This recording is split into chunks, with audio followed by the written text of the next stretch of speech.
আসসালামু আলাইকুম বন্ধুরা, আমি আছি আপনাদের সাথে ফারজানা আলী। আর আজকে নিয়ে চলে আসলাম ছোট্ট একটা ব্লগ বা রেসিপি, যাই বলুন না কেন সেই ভিডিও নিয়ে।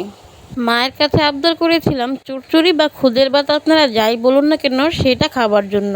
তাই মা এই খুদের ভাতের সাথে খাওয়ার জন্য 4 ধরনের ভর্তা আজকে তৈরি করবে।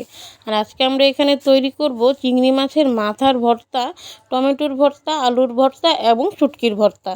তো বন্ধুরা, আপনারা দেখতেই পাচ্ছেন এই 4 প্রকার ভর্তার জন্য আমরা আমাদের পরিমাণ মতো পেঁয়াজ, রসুন, টমেটো, আলু, শুটকি, চিংড়ি মাছের মাথা সব কিছুই এখানে নিয়ে নিয়েছি। ধনিয়া পাতা সব কিছুই আমরা এখানে নিয়ে নিয়েছি। আর আমাদের শুকনো মরিচটা অন দ্য ওয়ে, তাই আমরা শুকনো মরিচটা আপনাদের পরে দেখিয়ে দিব। আমরা এই সব ধরনের ভর্তা বানানোর জন্যই আজকে শুধু একটা মরিচই ব্যবহার করছি, শুকনো মরিচ। বন্ধুরা, আপনারা বুঝতেই পারছেন আজকের সকালের নাস্তাটা কিন্তু একদম পুরো জমে ক্ষীর হয়ে যাবে। অবশ্য ক্ষীর তো মিষ্টি জাতীয় খাবার, এটা ছিল কথার কথা। আর আজকে আমরা সব কিছু খাবো ঝাল ঝাল, স্পাইসি। আর এইদিকে দেখতেই পাচ্ছেন বন্ধুরা, খুদের ভাত রান্না করার জন্য আমার মার প্রসেসিং শুরু হয়ে গেছে। প্রথমে সে চালটাকে খুব ভালোভাবে ধুয়ে নিচ্ছে।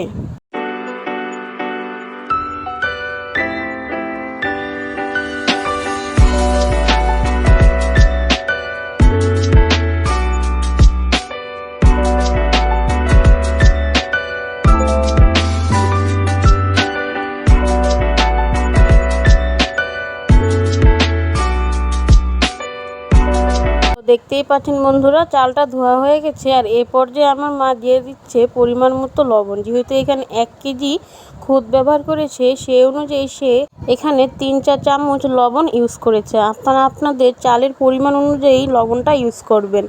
আর দিয়ে দিচ্ছে পরিমাণ মতো সয়াবিন তেল। আমার মা খুদটাকে এখন মেখে বসিয়ে দিচ্ছে সব কিছু দিয়ে। আর আপনারা কে কে কীভাবে রান্না করেন খুদের ভাত অবশ্যই কমেন্টে জানাতে ভুলবেন না। আর এইখানে সকাল সকাল গ্যাসটা একটু কম থাকে, সেই কারণে আমার মা আগেই গরম পানি বসিয়ে দিয়েছিল। এখন সেই গরম পানিটাই খুদের উপর পরিমাণ মতো ঢেলে দিচ্ছে। আপনাদেরও যদি আমাদের মতো গ্যাসের প্রবলেম থাকে তাহলে অবশ্যই গরম পানি ইউজ করতে পারেন। কেননা ঠান্ডা পানি দিয়ে অনেকক্ষণ গ্যাসের চুলায় বসিয়ে রাখার ফলে কিন্তু খুদের ভাতটা নরম আর আঠালো ভাব হয়ে যেতে পারে। তাই খুদের ভাতটা যেহেতু আমরা সবসময় ঝরঝরে পছন্দ করি, এই কারণেই এই প্রসেসিংটা ব্যবহার করা। তবে অবশ্যই যদি আপনাদের গ্যাস ভালো থাকে তাহলে এই গরম পানিটা ইউজ না করলেও চলবে।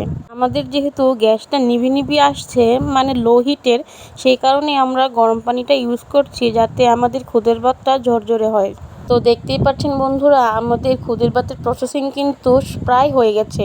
এই পর্যায়ে আমি এই পাতিলটা চুলায় বসিয়ে দিচ্ছি। আর তাছাড়াও দেখতেই পাচ্ছেন বন্ধুরা, আপনাদের সাথে কথা বলতে বলতেই আমার খুদের ভাতের সুন্দর একটা বলক উঠে এসেছে। এখন আমি এটাকে একটু নেড়ে চেড়ে, চুলার আস্তে এমনিতেই আমাদের লো হিটে, তাও আরেকটু কমিয়ে ঢেকে দেব। তাছাড়াও 10 মিনিট পর পর ঢাকনাটা খুলে আমি খুদের ভাতটাকে একটু উল্টে পাল্টে দিচ্ছি, যাতে করে সবগুলো চাল খুব ভালোভাবে ফুটে যায়। এইদিকে খুদের ভাতটা হতে হতে আমরা অন্যদিকে চলে যাচ্ছি ভর্তার প্রসেসিংয়ে। আর প্রথমে আমি চুলায় কড়াই বসিয়ে নিয়ে তাতে ভেজে নিচ্ছি ধনেপাতা। আর এই ধনেপাতাটা আমি ইউজ করব চিংড়ি মাছের মাথার ভর্তায়। তাছাড়াও ধনেপাতায় আমি সামান্য পরিমাণে লবণ ইউজ করছি, যাতে ধনেপাতাটা ভালোভাবে সিদ্ধ হয়ে যায়।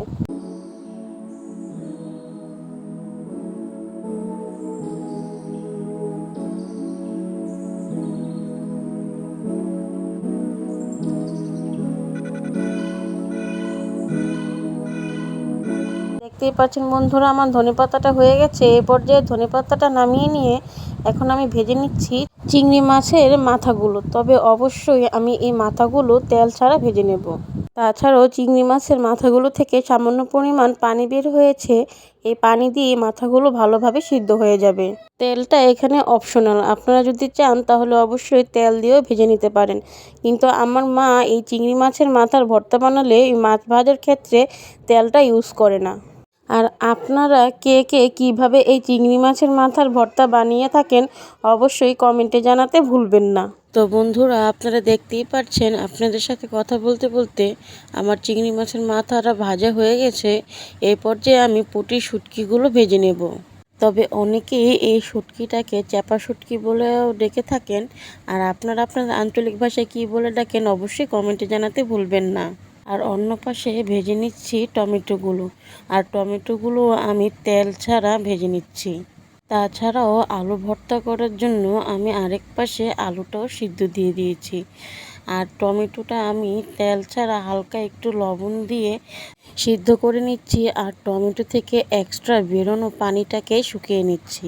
অনেকেই অনেক রকমভাবে টমেটোর ভর্তা বানিয়ে থাকেন, কেউ টমেটো পুড়িয়ে বা কেউ টমেটো সিদ্ধ করে, কিন্তু আমার মা টমেটোটাকে এইভাবেই পানিটা শুকিয়ে তারপর ভর্তা তৈরি করে। আর আপনারা কে কীভাবে ভর্তাটা তৈরি করেন অবশ্যই আমাদের কমেন্টে জানাতে পারেন।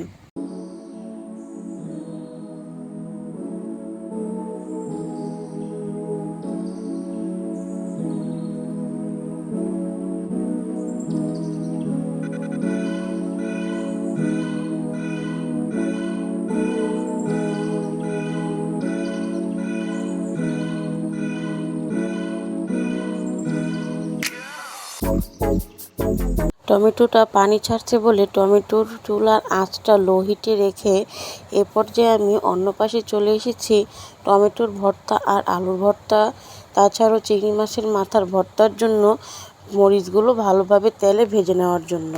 বন্ধুরা, আপনারা স্ক্রিনে যে মরিচগুলো দেখতে পাচ্ছেন সেই মরিচগুলো আমি 3টা ভর্তায় ইউজ করব।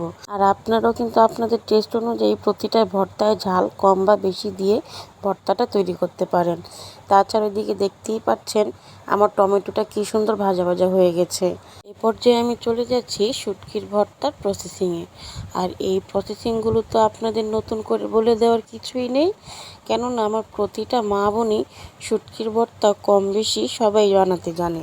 তাই বেশি বকবক করে আপনাদের মাথা না নষ্ট করে শুটকি ভর্তার প্রসেসিংটা এক ঝলকে একটু দেখিয়ে দিচ্ছি।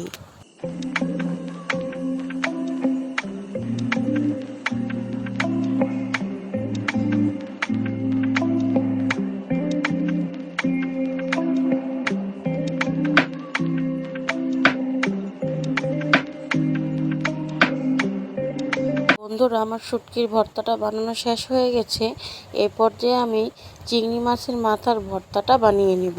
যেহেতু শুটকির ভর্তা আর চিংড়ি মাছের ভর্তাটা পাটায় পিষে বানাবো, সেহেতু এই 2টা ভর্তা বানানোর পর হাতের সাহায্যে আলুর ভর্তা আর টমেটোর ভর্তাটা বানিয়ে নিব। তাই চলুন বেশি কথা না বলে সবগুলো ভর্তার প্রসেসিং এক নজরে দেখে আসি।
সো ফাইনালি বন্ধুরা, আপনারা দেখতেই পাচ্ছেন তৈরি হয়ে গেছে আমার মায়ের হাতের 4 ধরনের ভর্তার রেসিপি।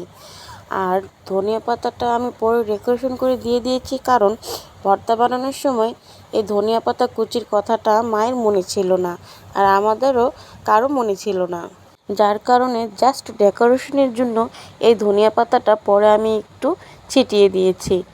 তো বন্ধুরা, কারা কারা আমার মতো খুদের ভাত দিয়ে ভর্তা দিয়ে খেতে পছন্দ করো তারা অবশ্যই লাইক অ্যান্ড সাবস্ক্রাইব করে দিও। আর আমার ভিডিওগুলো যদি তোমাদের ভালো লেগে থাকে তাহলে অবশ্যই সাবস্ক্রাইব করে পাশে থাকা বেল আইকনটা বাজিয়ে দিও।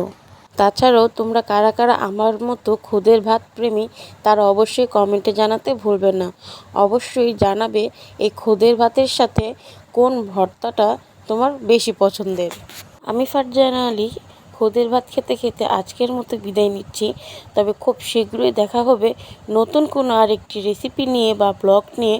ততক্ষণ তোমরা সবাই ভালো থেকো, সুস্থ থেকো। আল্লাহ হাফেজ।